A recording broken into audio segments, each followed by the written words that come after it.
সরকারি 7 কলেজ নিয়ে প্রস্তাবিত বিশ্ববিদ্যালয়কে অধ্যাদেশ আকারে ঘোষণার দাবিতে শিক্ষা ভবনের সামনে অবস্থান নেন তারা। এ সময় পুলিশ তাদের ব্যারিকেড দিয়ে আটকে দেয়। গেল ২৬ মার্চ 7 কলেজকে আলাদা করে ঢাকা সেন্ট্রাল ইউনিভার্সিটি নামে একটি বিশ্ববিদ্যালয় করার ঘোষণা দেওয়া হয়। শিক্ষার্থীরা জানান, এতদিনেও সেই ঘোষণার কোনো বাস্তবায়ন দেখা যায়নি। এর আগেও সরকারের পক্ষ থেকে নানা আশ্বাস দেয়া হলেও রূপান্তরের সিদ্ধান্ত ঠেকাতে সিন্ডিকেট কাজ করছে বলে জানান শিক্ষার্থীরা। তবে দাবি আদায়ে শিক্ষার্থীদের কেউ প্রশাসনের সঙ্গে কোনো ধরনের বৈঠকে বসবে না বলে জানান তারা।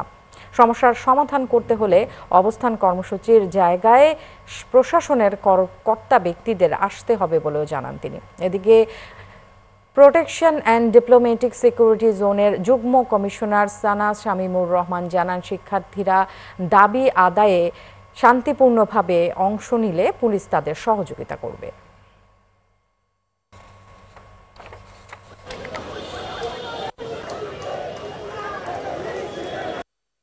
অতি দ্রুত আমাদের জন্য অর্ডার দেওয়া হয়, এই জন্য আমরা এখানে অবস্থান কর্মসূচি করছি।